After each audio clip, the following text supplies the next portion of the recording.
घने जंगल के साए में चिंपैंजीज का एक दल खाने की तलाश में भटक रहा था। तभी अचानक ही उन पर शिकारियों का हमला हुआ। शिकारियों ने दौड़ा दौड़ाकर उन्हें जाल में फंसा लिया और पिंजरे में बंद कर अपने साथ ले गए। आज वे चिंपैंजीज जेनेसिस नामक एक फार्मास्यूटिकल कंपनी के लैब में कैद थे, जहां एक्सपेरिमेंट्स के लिए उनका इस्तेमाल किया जा रहा था। उसी कंपनी में विल रॉडमैन एक केमिस्ट था। विल अल्जाइमर्स नामक दिमागी बीमारी का इलाज ढूंढ रहा था। अल्जाइमर्स एक बहुत ही गंभीर न्यूरोलॉजिकल डिसऑर्डर यानी कि दिमागी बीमारी है, जिसमें धीरे धीरे मरीज की याददाश्त बहुत ज्यादा कमजोर हो जाती है। उसकी सोचने समझने की क्षमता कम होने लगती है और बिहेवियर भी बदल जाता है। हालांकि अब तक इस बीमारी का कोई इलाज नहीं था, लेकिन विल पूरी शिद्दत से इसका इलाज ढूंढने में लगा था, क्योंकि उसके पिता भी अल्जाइमर्स बीमारी से ग्रस्त थे। विल का उसके पिता के अलावा दुनिया में कोई नहीं था, इसलिए वो हर हाल में इस बीमारी की दवाई का आविष्कार करना चाहता था, ताकि वो अपने पिता और उनके जैसे और भी अल्जाइमर्स के मरीजों का इलाज कर सके। हाल ही में विल ने ALZ-112 नामक अल्जाइमर्स की एक दवाई का आविष्कार किया था। ये एक वायरल बेस्ड दवा थी, जिसे एक वायरस को मॉडिफाई करके बनाया गया था। विल ने एक फीमेल चिंपैंजी पर यह दवा टेस्ट की और जो नतीजा सामने आया वो चौंकाने वाला था। उस दवा ने फीमेल चिंपैंजी की इंटेलिजेंस को इस हद तक बढ़ा दिया था कि वो मुश्किल से मुश्किल पजल भी बड़ी ही तेजी और आसानी से सॉल्व कर ले रही थी। उसे देख विल की खुशी का ठिकाना न रहा। अगले ही दिन बोर्ड मीटिंग में विल ने कंपनी के डायरेक्टर जेकब्स और बाकी बोर्ड मेंबर्स को उस फीमेल चिंपैंजी का वीडियो फुटेज दिखाया और कहा, मिलिए चिंप 9 से। ये फीमेल चिंपैंजी एक पजल सॉल्व कर रही है, जिसे लूकस टावर कहा जाता है। इस पजल में अलग अलग आकार के डिस्क को एक से दूसरे पिन में शिफ्ट करके एक टावर बनाना होता है, लेकिन ये भी ध्यान रखना होता है कि किसी भी मूव में छोटा डिस्क बड़े डिस्क के नीचे ना आए। जैसा कि आप देख सकते हैं, पहले तो चिंप 9 के लिए ये पजल सॉल्व करना काफी मुश्किल था, लेकिन फिर हमने इसे ALZ-112 दवा दी, जिसके बाद ये इतनी बुद्धिमान बन गई कि ये मुश्किल पजल उसके लिए खेल बन गया। विल ने आगे कहा, इस दवाई ने चिंप 9 पर कोई साइड इफेक्ट नहीं किया है, सिवाय एक बदलाव के। इस दवाई के असर से चिंप 9 की आंखें ग्रीन हो गई हैं, जो कि एक अनोखी बात है। यह दवा ALZ-112 एक जीन थेरेपी है, जो अल्जाइमर के मरीजों के दिमाग की कोशिकाओं को रिपेयर करेगी और उनकी दिमागी क्षमताओं को बढ़ाएगी। इसलिए मैं चाहता हूं कि अब हम जल्द से जल्द इस दवाई को इंसानों पर टेस्ट करें। विल की इस प्रेजेंटेशन के दौरान दूसरी ओर विल का असिस्टेंट फ्रैंकलिन अपने एक साथी के साथ उस फीमेल चिंपैंजी को पिंजरे से बाहर लाने की कोशिश कर रहा था। लेकिन अजीब बात थी कि आज उस फीमेल चिंपैंजी का बर्ताव कुछ अलग था। वो काफी ज्यादा आक्रामक हो गई थी। फ्रैंकलिन ने जैसे ही पिंजरा खोला, तभी वो चिंपैंजी उनके काबू से बाहर हो गई और लैब में तोड़फोड़ मचाने लगी। वो प्रेजेंटेशन रूम के शीशे को तोड़कर अंदर घुस गई और सीधा विल पर झपटने को हुई, लेकिन तभी खतरे को देखते हुए गार्ड ने उसे गोलियों से भून दिया, जिससे उस चिंपैंजी की मौके पर ही मौत हो गई। इस हादसे के बाद जेकब्स और बाकी बोर्ड मेंबर्स ने ये माना कि विल की दवाई की वजह से ही वो चिंपैंजी आक्रामक हुई थी। इस वजह से बोर्ड मेंबर्स ने विल के इस प्रोजेक्ट को रद्द कर दिया और लैब में मौजूद उन सारे चिंपैंजीज को मारने का आदेश दिया जिन पर ALZ-112 दवाई टेस्ट की गई थी। विल की 5 सालों की मेहनत एक पल में बिखर कर रह गई। वो मायूस होकर फ्रैंकलिन के पास आया। तभी उसने देखा कि फ्रैंकलिन एक चिंपैंजी के बच्चे को गोद में लिए हुए था। उसके बारे में पूछने पर फ्रैंकलिन ने बताया कि जब उस फीमेल चिंपैंजी को यहाँ लाया गया था, तब वो प्रेग्नेंट थी और अभी कुछ घंटे पहले ही उसने इस बच्चे को जन्म दिया था। ये सुनते ही विल समझ गया कि वो फीमेल चिंपैंजी उसकी दवाई के कारण हिंसक नहीं हुई थी, बल्कि उसे लग रहा था कि विल और उसकी टीम उसके बच्चे को मार देंगे, इसलिए वो आक्रामक हुई थी। यानी कि विल की दवाई सुरक्षित थी। लेकिन अब कोई फायदा नहीं था, क्योंकि ये प्रोजेक्ट रद्द हो चुका था। विल चिंपैंजी के उस मासूम बच्चे को वहां नहीं छोड़ सकता था। वो उसे अपने घर ले आया। विल ने अपने पिता चार्ल्स को उस चिंपैंजी के बच्चे से मिलाया। उसे देखकर चार्ल्स काफी खुश हुए। उन्होंने अपने बच्चे की तरह प्यार से उसे गोद में उठा लिया और उसे नाम दिया सीजर। उस दिन से विल और चार्ल्स एक बेटे की तरह सीजर की देखभाल करने लगे। वक्त के साथ विल ने गौर किया कि सीजर काफी बुद्धिमान था और उसकी आंखें भी ग्रीन थी। दरअसल जब उस फीमेल चिंपैंजी को ALZ-112 दवाई दी गई थी, तब सीजर उसके गर्भ में ही था, इसलिए उस दवाई ने सीजर पर भी असर किया, जिस वजह से सीजर बुद्धिमान हो गया। विल ने उसी वक्त सीजर पर स्टडी शुरू कर दी। बढ़ती उम्र के साथ विल ने सीजर में अद्भुत बदलाव देखे। 18 महीने होते होते सीजर ने साइन लैंग्वेज सीख लिया था। 2 साल की उम्र में ही सीजर ऐसे ऐसे मुश्किल पजल सॉल्व कर लेता था जो 8 साल के बच्चे भी नहीं कर पाते थे। अब वो 3 साल का हो चुका था। इस दौरान उसकी कॉग्निटिव स्किल्स भी काफी बढ़ चुकी थी, यानी कि सीजर में सोचने, समझने, सीखने, चीजों को याद रखने और प्रॉब्लम सॉल्व करने जैसी क्षमता भी विकसित हो गई थी। सीजर किताबें पढ़ता था, ड्राइंग्स बनाता था और यहाँ तक कि वो चेस में भी माहिर था। विल ने घर की एटिक पर सीजर के लिए एक स्पेशल कमरा बनवाया था, जहाँ बंद खिड़की से ही वो बाहर की दुनिया को देखा करता था। बाहर की दुनिया में सीजर को खतरा हो सकता था, इसलिए विल और चार्ल्स उसे बाहर नहीं जाने देते थे। सीजर भी विल और चार्ल्स की बातों का सम्मान करता था और एक परिवार की तरह उनके साथ खुशी से रहता था। इसी दौरान एक रोज विल के पिता चार्ल्स की हालत काफी खराब हो गई। उन्होंने अपना मानसिक संतुलन खो दिया और खुद को ही जख्मी कर लिया। विल से अपने पिता की ये हालत देखी नहीं जा रही थी। तभी अगली सुबह विल अपने लैब पहुंचा, जहां उसकी ALZ-112 दवाई को डिस्ट्रॉय करने के लिए निकाला जा रहा था। विल दवाई के कुछ इंजेक्शंस चुरा लाया। उसने रात में ही अपने पिता को वो दवाई इंजेक्ट कर दी। विल को पूरी उम्मीद थी कि उसकी दवा जरूर काम करेगी। अगली सुबह सीजर खिड़की से पड़ोस के बच्चों को साइकिल चलाते देख रहा था। सीजर भी साइकिल चलाने के लिए काफी एक्साइटेड हो गया। बच्चों के अंदर जाते ही वो खिड़की से कूदकर बाहर चला गया। इसी दौरान उधर विल ने देखा कि उसकी दवाई उसके पिता पर असर कर गई थी। पहले जहां उन्हें संगीत की धुन भी याद नहीं रहती थी, वहीं अब वो पियानो बजा रहे थे। ये देख विल बहुत खुश था। ये खुशखबरी सीजर को भी देने के लिए विल और चार्ल्स उसे ढूंढने लगे, पर सीजर को उसके कमरे में ना पाकर वे परेशान हो उठे। तभी उन्हें बाहर से सीजर के चीखने की आवाज आई। वे जब भागकर गए तो देखा कि सीजर उनके पड़ोसी हंसीकर के घर चला गया था। असल में सीजर वहां साइकिल लेने घुसा था, पर उसे देख हंसीकर के बच्चे डर गए और हंसीकर उसे खतरा समझकर बेसबॉल बैट से मारने लगा। विल और चार्ल्स ने ऐन मौके पर पहुंचकर सीजर को बचा लिया, पर हंसीकर काफी गुस्सैल था। उसने विल को चेतावनी दी कि ये बंदर दोबारा यहाँ नहीं दिखना चाहिए। इसके बाद विल सीजर को लेकर वहां से चला आया। बदमाश हंसीकर ने सीजर के हाथ को जख्मी कर दिया था। विल उसी वक्त उसे एक प्राइमेटोलॉजिस्ट डॉक्टर कैरोलिन के पास ले आया। सीजर का इलाज करते वक्त कैरोलिन उसकी खूबियां देख चकित रह गई। सीजर को भी कैरोलिन पसंद थी। सीजर की डिमांड पर विल ने कैरोलिन को अपने घर डिनर पर बुलाया। कैरोलिन ने देखा कि सीजर घर से बाहर निकलने के लिए काफी उत्साहित था। कैरोलिन ने विल से कहा कि क्यों ना वे सीजर को बाहर घुमाने ले जाएं। विल को ये आइडिया पसंद आया। अगले ही दिन विल, चार्ल्स और कैरोलिन सीजर को घुमाने के लिए रेडवुड्स नेशनल पार्क की ओर निकल पड़े। वे लोग समंदर पे बने एक बड़े ब्रिज से होकर रेडवुड के जंगल में पहुंचे। वो खूबसूरत जंगल सीजर के लिए किसी जन्नत से कम नहीं था। वहां पहुंचकर विल ने सीजर को पट्टे से आजाद कर दिया। सीजर आजाद होते ही जंगल की ओर दौड़ पड़ा। पेड़ों में कूदते फांदते सीजर की खुशी देखने लायक थी। इसी तरह प्रकृति की गोद में विल की परवरिश के साथ सीजर बड़ा हुआ। वो अब दुनिया को समझने लगा था। सीजर की परवरिश करते हुए विल और कैरोलिन के दिल भी आपस में मिल चुके थे। सीजर अक्सर उनके साथ जंगल आया करता था। ऐसे ही एक दिन विल और कैरोलिन सीजर को लेकर घर लौट रहे थे। वे अब भी सीजर के गले में पट्टा बांधकर रखते थे। इसी दौरान कुछ लोग अपने कुत्ते को लेकर वहां से गुजरे। उस कुत्ते के गले में भी पट्टा देखकर सीजर मायूस हो गया। उसने इशारों में विल से पूछा, क्या मैं भी एक पेट हूँ? इस पर विल ने कहा, नहीं, तुम कोई पेट नहीं हो, तुम मेरे बेटे हो। पर सीजर अब समझदार हो चुका था। वो इंसानों और जानवरों में फर्क जानता था। उसने विल से अपनी सच्चाई जानने की गुजारिश की। इस पर विल सीजर को अपनी कंपनी जेनेसिस के पास ले आया और बताया, सीजर, मैं यहाँ काम करता हूँ। ये वो जगह है जहाँ तुम्हारा जन्म हुआ था। तुम्हारी माँ को यहाँ बाकी चिंपैंजीज के साथ एक्सपेरिमेंट के लिए लाया गया था, लेकिन बदकिस्मती से तुम्हारी माँ दुनिया से चल बसी, इसलिए मैं तुम्हें अपने साथ घर ले आया था। ये सुनकर मायूस सीजर ने पूछा कि उसकी माँ को क्या हुआ था। इस पर विल ने कहा, मरने से पहले तुम्हारी माँ को एक दवाई दी गई थी, ALZ-112। ये वही दवाई है जो हाल ही में मैंने अपने पिता को दी है। जब तुम्हारी माँ को वो दवाई दी गई तब तुम उसकी कोख में थे, इसलिए उस दवाई ने तुम पर भी असर किया। यही वजह है कि तुम इतने होशियार हो। ये हकीकत जानने के बाद सीजर विल और उसकी जेनेसिस कंपनी से बहुत गुस्सा था। विल उसे घर ले आया। अगली सुबह विल, चार्ल्स और सीजर डिनर कर रहे थे। सीजर विल से अब भी नाराज था। इसी दौरान चार्ल्स कुछ कंफ्यूज से हो गए। वो उल्टे चम्मच से खाना खाने लगे। ये देख विल समझ गया कि उसके पिता फिर से सब भूलने लगे हैं। वो अपने पिता के ब्लड का सैंपल लेकर लैब पहुंचा और उसकी जांच की।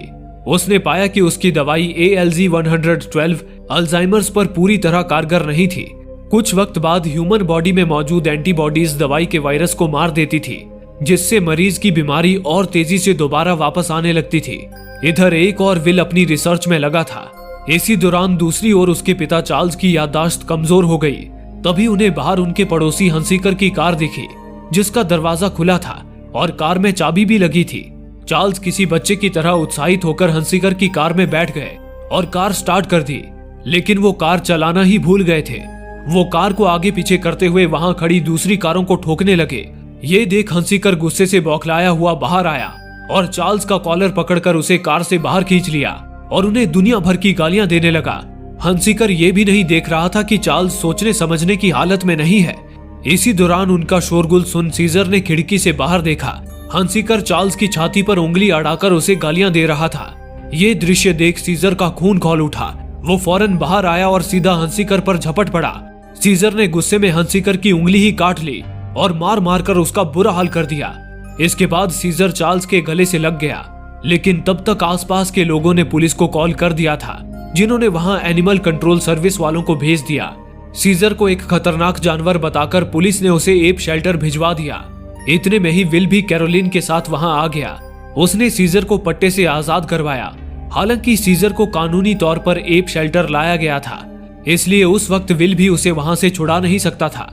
एप शेल्टर का मालिक जॉन सीजर को अंदर एक बड़े एक्टिविटी हॉल में लेकर आया।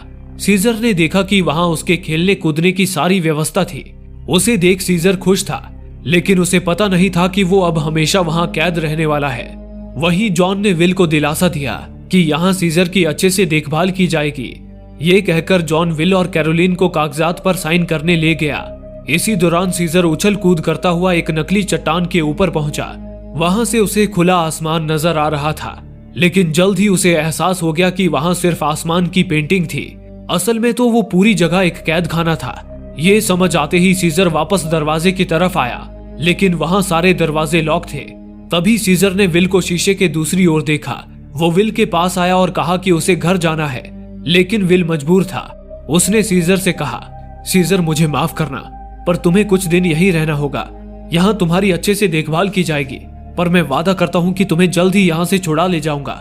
जॉन ने विल और कैरोलिन को और वक्त वहां रुकने नहीं दिया। उनके जाते ही सीजर बहुत ज्यादा मायूस हो गया। तभी सीजर को किसी ने आवाज दिया। सीजर ने देखा कि वो आवाज एक गुफा से आ रही थी। वो उस गुफा की ओर लपका। उसके अंदर बढ़ते हुए वो एक पिंजरे तक पहुंच गया।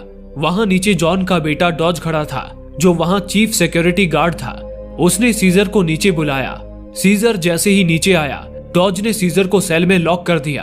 अगले ही पल सीजर ने देखा कि वहां कई सारे चिंपैंजीज को पिंजरों में कैद करके रखा गया था। वे सारे चिंपैंजीज सीजर को देखकर शोर मचाने लगे। अब सीजर समझ चुका था कि वो पिंजरे का एक कैदी बन चुका है। सीजर बाहर निकलने के लिए चीखने चिल्लाने लगा। इसी दौरान दूसरी ओर विल सीजर को शेल्टर से छुड़ाने की कोशिश में लगा था, लेकिन कोर्ट उसे आजाद करने की मंजूरी नहीं दे रहा था। इसके साथ ही विल अपने पिता की बीमारी का इलाज भी ढूंढ रहा था। वो सीजर और अपने पिता दोनों को ही खोना नहीं चाहता था।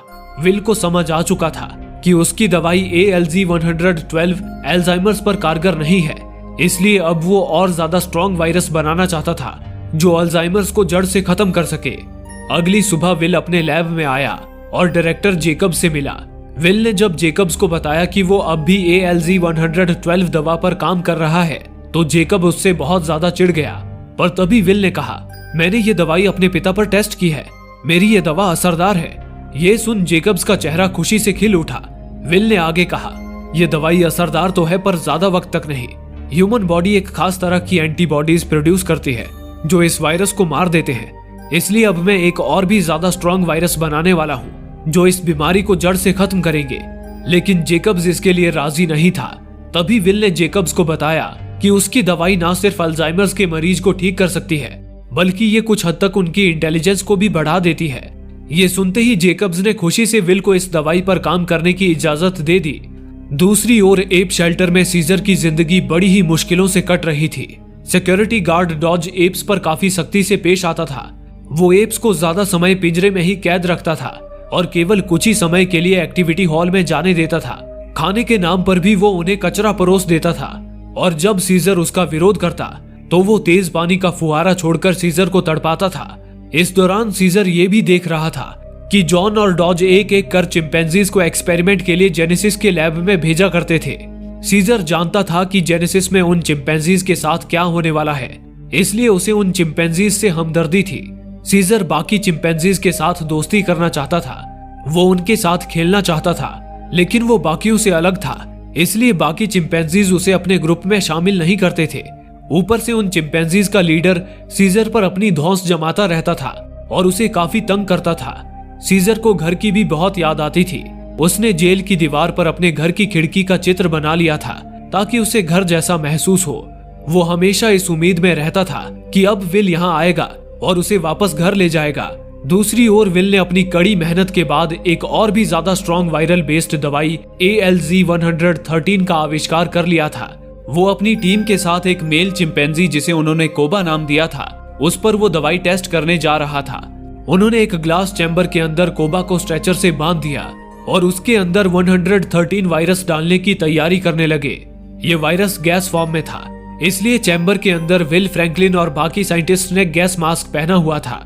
इतने में ही विल ने कोबा पर मास्क लगाकर गैस का बहाव शुरू किया। तभी अचानक ही कोबा आजाद होने के लिए छटपटाने लगा।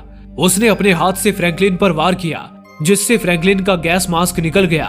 इसी जद्दोजहद में गैस की पाइप भी निकल गई, जिससे गैस चैम्बर में लीक हो गया था।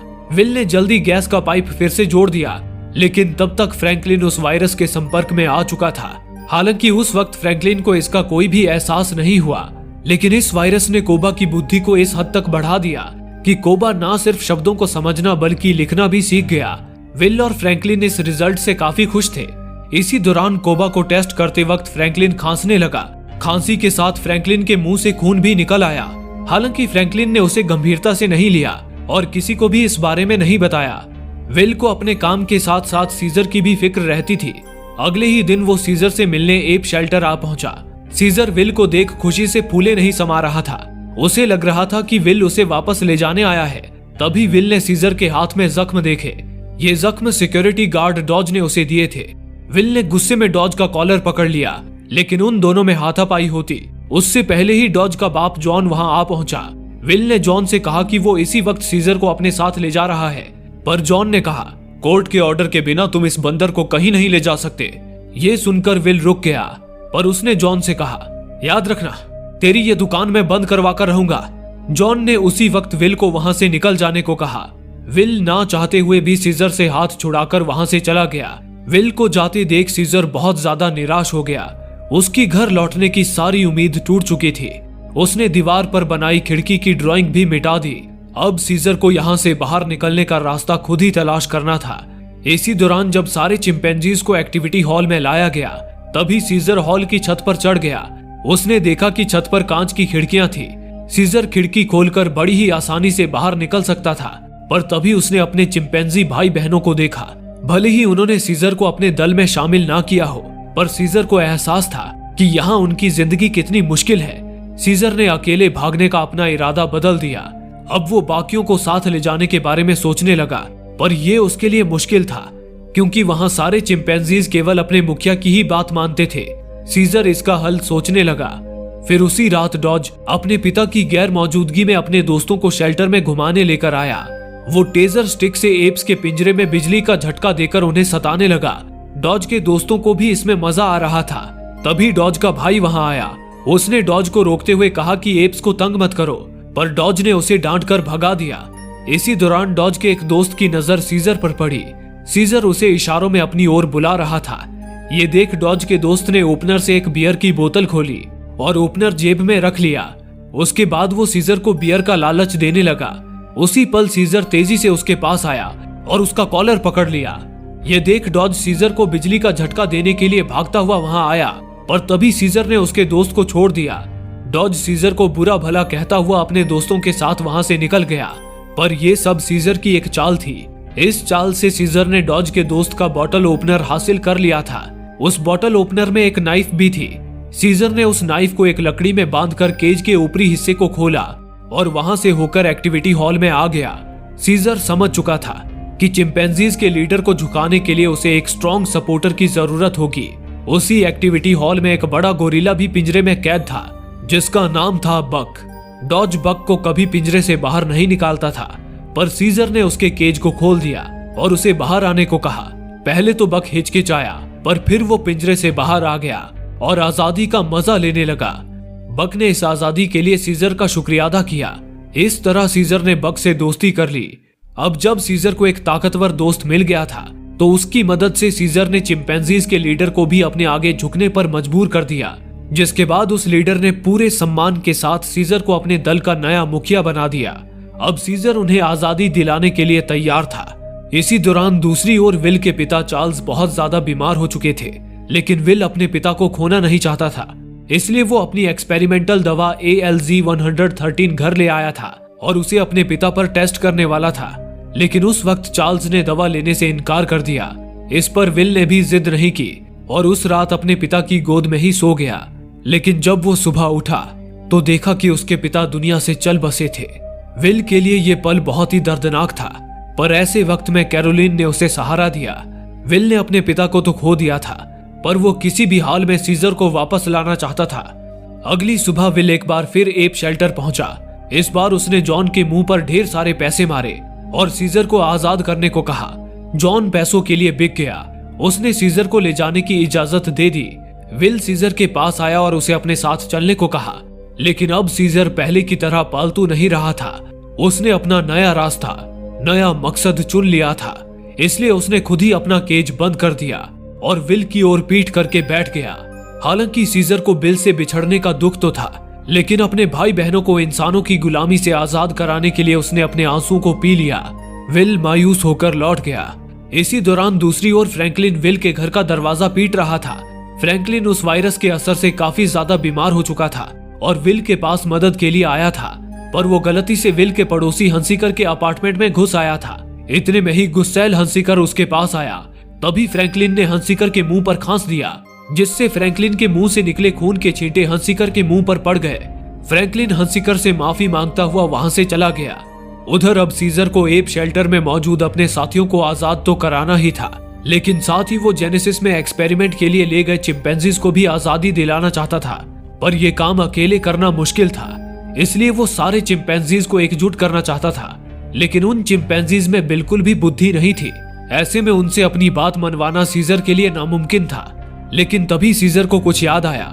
रात होते ही वो एक्टिविटी हॉल की छत पर मौजूद खिड़की से निकलकर सीधा विल के घर जा पहुंचा। उसने फ्रिज खोला, जहां उसे वायरस ALZ-113 के सैंपल्स मिल गए। सीजर उन्हें लेकर वापस एप शेल्टर पहुंचा और चाकू से गैस कंटेनर में छेद करके उन्हें पिंजरों में छोड़ दिया। कुछ देर में वो वायरस पिंजरों में मौजूद सारे चिंपैंजीज तक पहुंच गई। उस वायरस ने सीजर की ही तरह सारे चिंपैंजीज की बुद्धि को विकसित कर दिया। अब वे सारे एप्स सीजर की बात समझ सकते थे। सीजर ने उन्हें इस सच्चाई से रूबरू कराया कि इंसान उनके भाई बहनों को एक्सपेरिमेंट के लिए इस्तेमाल कर रहे हैं। ये बताकर सीजर ने सभी को एकजुट कर लिया और उनके साथ अपने बाकी चिंपैंजी भाई बहनों को जेनेसिस से आजाद कराने की प्लानिंग करने लगा। इसी दौरान दूसरी ओर फ्रैंकलिन के घर पर एक लेडी इनविटेशन देने आई, लेकिन फ्रैंकलिन से कोई जवाब ना पाकर जब वो उसके बेडरूम में पहुंची तो देखा कि फ्रैंकलिन वहां मरा पड़ा था। असल में विल की दवाई वायरस ALZ-113 चिंपैंजीज को तो इंटेलिजेंट बनाती थी, लेकिन वो इंसानों के लिए जानलेवा थी। यही वजह थी कि वायरस के संपर्क में आने से फ्रैंकलिन मारा गया था। दूसरी ओर एप शेल्टर में डॉज सारे चिंपैंजीज को उनके सेल में लॉक कर रहा था। तभी उसने देखा कि सीजर अब भी एक्टिविटी हॉल में ही था। डॉज गुस्से में टेजर स्टिक लेकर सीजर के पास आया और सीजर को अंदर भेजने के लिए उसे बिजली के झटके देने लगा, लेकिन तभी सीजर ने डॉज का हाथ पकड़ लिया। इस पर डॉज ने गुस्से से कहा, बेवकूफ जानवर, अपना बदबूदार पंजा मुझसे हटाता है या नहीं? पर तभी कुछ ऐसा हुआ जिसने डॉज और उसके भाई के होश उड़ा दिए। सीजर ने चिल्लाकर कहा, नहीं! ये कहकर उसने डॉज को जोर का पंजा मारा, जिससे डॉज चारों खाने चित हो गया। ये उस नए वायरस 113 का ही असर था, जिसने सीजर की बुद्धि को इस हद तक बढ़ा दिया था कि अब वो इंसानों की तरह बात कर सकता था।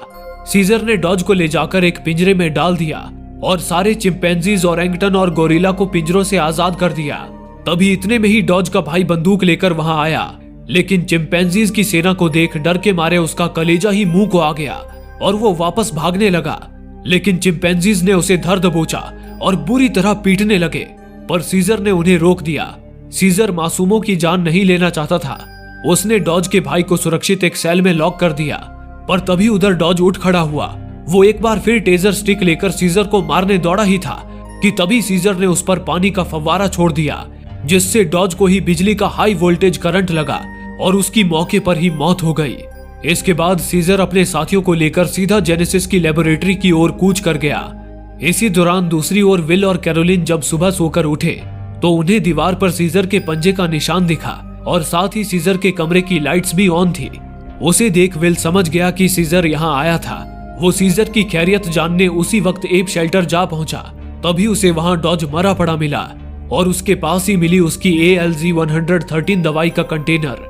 उसे देखते ही विल को सारा माजरा समझ आ गया।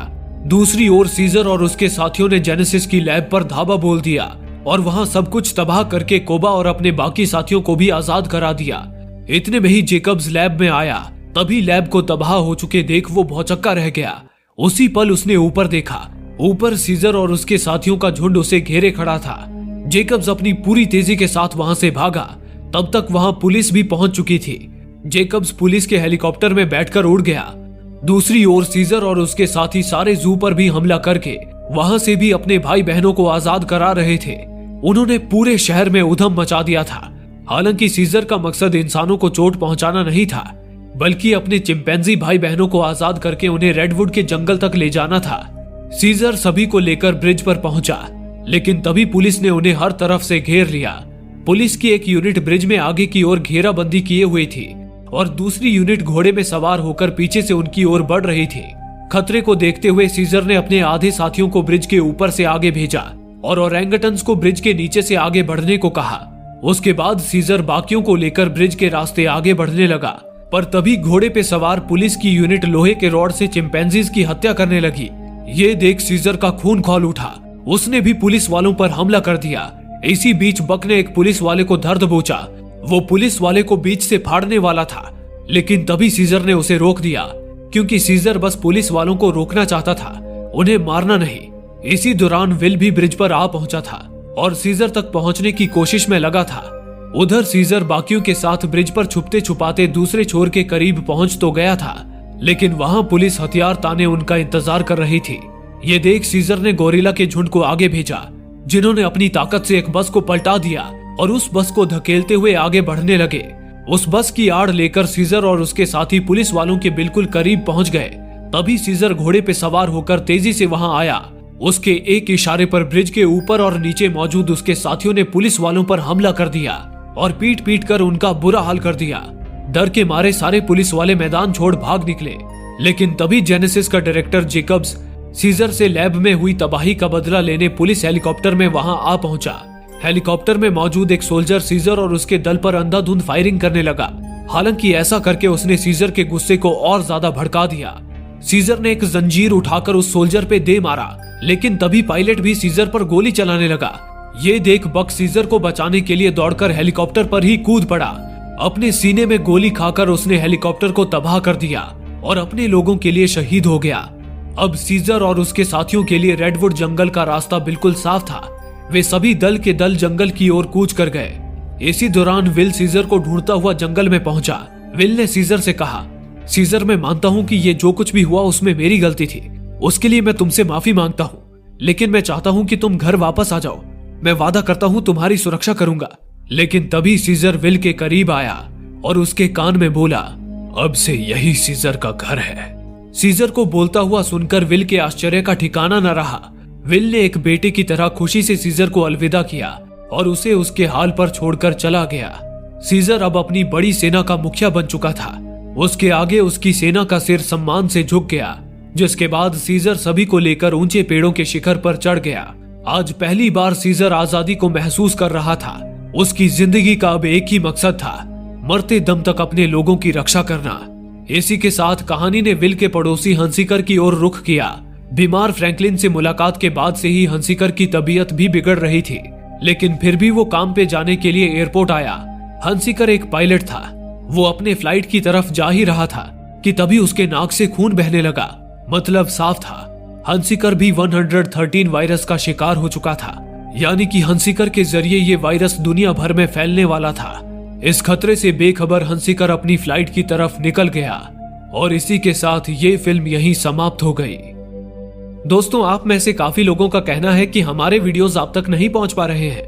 उसके लिए आप सब्सक्राइब बटन को दबाने के बाद नोटिफिकेशन के बेल आइकन पर क्लिक करें और ऑल का ऑप्शन सिलेक्ट कर लें ताकि हमारी सारी वीडियोस की नोटिफिकेशन आप तक पहुंच सके। धन्यवाद।